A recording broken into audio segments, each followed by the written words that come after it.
Welcome back to your live continuing coverage of InfoComm 2016 here from the Content Creation Live Streaming NVR Pavilion in Las Vegas, Nevada. I'm Michael Artsis. We're at the Las Vegas Convention Center, and you're watching BeTerrific, BeTerrific.com. We're also syndicated through our many syndication partners throughout the globe. Thank you so much for watching. You are the Terrifics. You make BeTerrific special at BeTerrific TV on all social media. We have a very special guest for you right now. We're talking about content and creating content and all sorts of content creation here. We're trying to educate you guys on what content should be created. And I met this guy who came to the pavilion here and wanted to learn about how we're doing what we're doing so he could translate it to what he needs to do. And I thought, there's something interesting here that we should be talking about. This gentleman is from Queen's University in Canada, and it's very much like an Ivy League school in Canada, one of the top schools there, and you work primarily in the medicine department, right? That's correct, in Faculty medicine. Health Sciences. Yeah, Faculty Health Sciences. And you're really focused on a new initiative to bring content to the students through video, but let's talk about Queen's University first. Sure, it's 25,000 students total. We take very few in our medicine program. We only take 100 students a year, and of those, they're about the top 1% internationally that we accept. So a very prestigious program. Correct, yes. And is there a medical focus, or is it all focuses? No, we're multidisciplinary. We teach pretty much everything we can. We're one of the few that still has a full anatomy lab. We also have our own anatomy museum, things like that. We're more focused on the anatomy, the hands-on. Why don't more universities, especially medical schools, have full anatomy labs? Well, I'm not too sure what the reason is behind that. I think it's because they're sort of teaching in a different style now, and that might be the reason. It's also very hard to keep anatomy labs because of all the legislation and things that are around it, with cadaver labs and such. So you talk about the teaching styles. I think the teaching styles have changed a lot. You came here wanting to talk about video and video production. Certainly everybody could look at something like the Nokia Ozo that is gracing this pavilion and say, one way to learn might be through immersing yourself through 360 3D VR content. Right. Okay, that's really great, and I think that is. But you're telling me that you have a specific need, and that is because the way things are being taught are different now, and that the focus is not so much on the classroom. No, back when medicine first started in 1600s, 1700s, you had a lecturer who stood on high on a pedestal, and he preached down to everyone as sort of this upper figure, like someone to look up to and aspire to. They didn't even touch the people who they were performing surgeries on back then. They used to actually have barber surgeons do that. So that's sort of persisted for hundreds of years, where teachers just sort of lectured to the students, and we're sort of flipping that on its head, and we want the students to start learning more independently. We give them video and reading material, and then they come in and they talk in a more focused discussion format where they can work on case studies, things like that, more like they would in an actual doctor's office these days. Gone are the days of the single doctor working alone, except in a more rural environment. We have people who are working together in teams. We have medical facilities with teams in them now, so you have to learn. And all the doctors kind of communicate on multiple patients. Correct. Now, you were saying that basically the idea is to create 3 and 5 minute videos for people to watch instead of reading. Yeah. So when you're taking someone's blood pressure, you're listening to the cavitation of the blood flow in the veins, things like that. Well, I can tell you that that's what it is, but what if I got an engineer to come in and tell you what cavitation actually is? What if I could get someone to come in and let you listen to all the different sounds and nuances? What if we could, change the way students are looking at media and looking at the body and understanding it better? It's more hands-on. It's pretty amazing. I'm a big believer in that. I am a big believer that I learn best by seeing, by touching, and that's what this is about, right? The idea was that we wanted to create a pavilion where you could walk in, listen to what we had to say, and then go into the control room and try it for yourself. And I invited you to switch, to look at it, and to touch the equipment. And I thought that, that's how people could learn. They could find out about workflows and also the things about content creation. So how does content creation in the education space differ from content creation in any other space? Because in any other space, you're trying to achieve the highest quality you can for a budget. I imagine you want to do the same, but maybe in most cases, the stuff I've seen, audio isn't as important, lighting isn't as important. Now, maybe that's budgetary, but maybe it's just we don't care about that. We're just trying to put out a product that does a certain task. Although there's no reason not to care about these things. Is it differ in that way, where it's like we're not trying to make a film, we're trying to make something useful, and when you make a utility, you make it different than, for entertainment value. Yeah, it's very true. When you're lighting a scene in a movie, you want like shadow, and you want contrast and things like that. Well, we're not as interested in in shadow, because in the shadow is where something hides. So if we're, for instance, performing a dissection on someone, on a cadaver, where that shadow lies is where the miscut can happen. So we have really harsh lighting on things. We have to have high definition, really high focus, because we want to be able to see exactly what's going on. Because we're talking about things that are up to microns thick. We're not talking about. What's a micron? I don't even know. That sounds very small. It's extremely small. It's about the width of a human hair. I don't Wow. know how much a human hair is. How are we showing anymore. that on video? We got to get a microscope hooked up to the we have video microscope switcher? hooked up to the video switcher and things like that. So that's how you're going to be showing things like that. But we need to have that high fidelity when you do that, because you want to be able to see it. Are you recording it? So you want high fidelity, you want broad lighting, audio is important, I would imagine. It is, when you're talking especially when you're talking about something like cavitation, like I was telling you. That's the sound of water flowing in a pipe. That's really hard to capture. So you want to make sure that you can reproduce it in high fidelity, because the different levels of sound indicate the different amount of flow rate going through a vein. So you want to be able to differentiate between very small amounts of audio.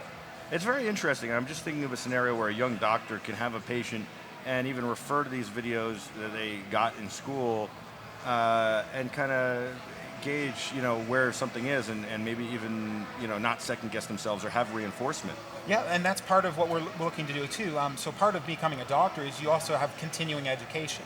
So we have a continuing development program as well too, where we want to produce more video for them so that they can keep up to date on the latest, newest procedures and processes that are coming out. So I think also for you, because different people are going to be shooting this stuff, and you have to train them, but you have a limited time to train them, and they're not necessarily video professionals, that you are looking for stuff that is simple, that's easy to use. And that's where something like, Data Video has a lot of good products, but there's something where their switchers come into play, because literally you can turn it on, plug in some cameras. This one says 1, plug it in there. This one is 2, plug that in there. This one's 3, plug it in there. Go to the other side of the switcher and literally go, oh, I want camera 1 on now. I'll hit 1.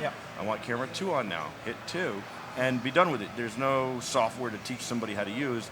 It's very intuitive, because it's, well, I plugged that camera into 1, it's camera 1, I'll hit camera 1. Yeah, I want to be able to give a 5-minute overview and a 1-page sheet and say, there, that's all you need to know. If you need anything else, don't call. And then the KMU 100, we've been talking about a lot this week on the show. That's the device they have that takes a 4K signal and allows you to pick four 1080 signals and output 4 separate signals as if you had 4 cameras. Right. And I thought maybe that wouldn't be a use for you, and you thought that would actually be a great use for the anatomy lab. Yes, exactly. If we put a camera over top of one of the cadavers or one of the things that they're showing, we would be able to zoom in pretty tight from multiple locations using only one camera, and that basically becomes unobtrusive. It sort of disappears into the background, so no one gets camera shy or nervous because you've only got the one camera. Right. And you can get all the angles in case one angle isn't appropriate. You can then change it without having to have 5 cameras, 6 cameras. Sure. Or we're looking at the foot now. We need a close-up of the foot. Yep. But before we're looking at the shoulder, and we need a close-up of that. We need a close-up of that. Yeah. Very, very interesting. Where do you see the future of this kind of content going? Do you think that in 10 years, 15 years, we'll really all be learning on video pretty much primarily? I mean, I think it's very interesting. When you want to know how to do something today, you just YouTube it and watch the video. You don't even read the instruction manual or even look at it. And many times companies make their instruction manual video. Yeah. What my inspiration actually for coming up with this program within the Faculty of Sciences was the Khan Academy. It's sort of a way that people can learn just about anything they want online. And I think this is the future of the way things are going. There's still going to be a requirement for a university because you have to be hands-on. I'd rather have my doctor trained as well by other doctors in real time rather than just through video.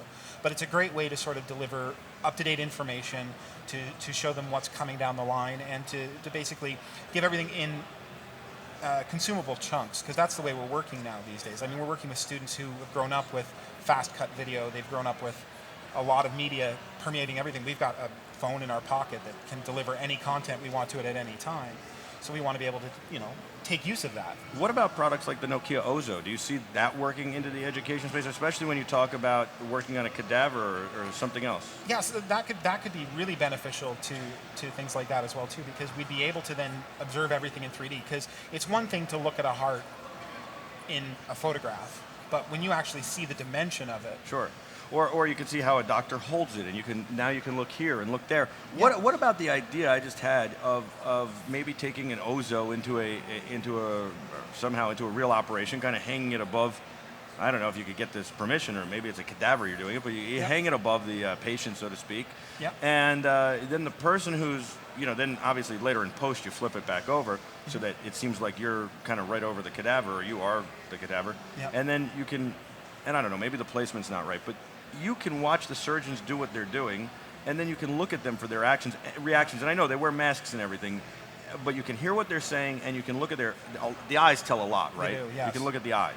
Well, part of training to become a doctor is we do have what are known as, in Ontario, they're known as the OSCE, which is a standardized testing method where we actually have a person go in with a standardized patient, which is an actor, and that actor portrays... And you cut the actor open? That actor portrays a symptom, Yeah. and then the doctor's supposed to sit and evaluate it. Well, we have to have an actual doctor evaluate that. Well, if we were doing that in a surgical sense, you can't really observe it from every angle all at once. But with a camera, like a 3D camera, you could. Yeah. You could, in theory, go, well, did he actually nick that, or was that already nicked in the first place? Well, that's the thing. You're looking in all directions at once. So, if I have a camera, it's just on you, and you do something, and then, I might have missed that. Definitely, And I can see your reaction, but I don't know.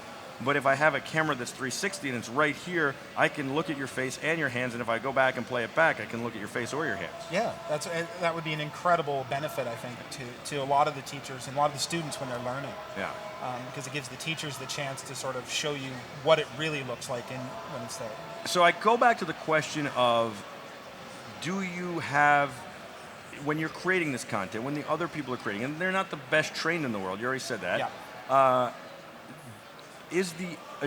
Are you trying to achieve the best quality filmmaking, composition of shots, lighting, audio, or are you like, it's going to be what it's going to be, go do it, we just need something, we have certain parameters we want you to get, go? Yeah, it's basically more the latter. We have a certain set of parameters you have to work within. We want to see the shot, we want to see everything. It must be really hard. I mean, if you're going to hand people wireless microphones and switchers and all that, and as basic as the data video switcher is, it's still hard to hand people this stuff and say go and good luck. Yeah. They don't necessarily know where, and this is where I see it fall apart all the time. Why I brought this up, they don't know where to pin a lavalier mic, how far to make it. They could watch all of the content we've been creating the last few days and really have a crash course in how to do this. But in all seriousness, you could also put together a pamphlet of like, the mic's got to be up here, it can't be down here. But what happens when watch out for batteries running out in the wireless. And I mean, there are a lot of little things that you know from doing this every day that you don't necessarily know from being untrained. Yeah. That's got to be a very challenging thing that you're doing. It will be, and that's probably our biggest stumbling point we're seeing right now is that portion. But a lot of our lecturers, if they're going to be the people who are going out, they get a lot of training ahead of time from me for lecturing in the theater, because we do have wireless lavalier mics. They know to check the batteries, they know how to turn them on, they know the placement of them now because we've sort of drilled it into their heads. That's the one thing that drives me more crazy than anything. You see some guy and the mic is pointing towards the floor, and then we're not getting audio, and it's like, come on. Well, that's why we have a small mark on our tops of our microphone. Do you red really? end goes up, wow. black end goes down. You know what? That's genius. Just a little piece of tape, little piece of something. Wow, red end goes up. Red end goes up, other end goes down. Yeah, that's really cool. Yeah, so we try to make it as easy as possible, and we're really lucky when we talk to them as well. Most of them wear ties. Yeah. And we just basically say, just past the dimple in the Windsor. There you go. Do I have a dimple today? Sometimes I don't wear a dimple. You got a dimple today. What knot is this? I don't even know. This is the perfect triangle. You tie it backwards. You start it backwards. That's and then as far you do as I know, this. that's a full Windsor. No, but you flip it. It does a flip before it turns here, and then it goes through. Yeah. Not too sure. Yeah. Well, I think this is a good time to take a break. D3 wants to show somebody their wonderful, beautiful screen and the images behind it. But if you ever needed a video wall, D3 is the place to go. Oh, you never know. It was a pleasure to meet you. Pleasure. I appreciate you sitting and talking content for universities and medical schools and what they need. You, real quick before I let you go, you guys are tied to a university, Queen's University. So you also have needs on the regular, for the regular students, not medical students. And are they similar? Is it very similar kind of concept? They're pretty much identical, yeah. And so you're going to rack mount. How many of these things do you think you're going to set up literally a set of gear, rack mount it, roll this out, roll it into the classroom? Here you go. Are you going to have one go out at a time? Are you going to have 5 go out at a time, 10? We're probably going to limit it to 1 at a time just to start with, and then maybe we might roll it out to sort of 3 or 4 as time goes on, as people get more used to using it. Sure. And so you're going to go with one setup, you think? One setup to start with, very cool. Sort of as a pilot, and then. Wow, you're going to get a second one very quickly when everybody wants it on the same day at the same time. I have a feeling that's going to happen. Yeah. Thank you for coming on. It was a pleasure to meet you and talk to you, and very interesting conversation, and it's different world than we're normally in. So it's really interesting to see, and hopefully we can help with this content creation pavilion with how to create this stuff. We talked lighting today. We talked audio. Yesterday, a lot of great stuff, shot composition, all sorts of stuff. So. It's wonderful. Thank you very much for having me. Thank you. All right, we'll be back with a whole lot more right after this. Your live continuing coverage of InfoComm 2016 on BeTerrific, live from the Content Creation, Live Streaming, and VR Pavilion here in Central Hall at the Las Vegas Convention Center in Las Vegas, Nevada. You're the Terrifics. You make BeTerrific special. Don't go anywhere. Stay with us.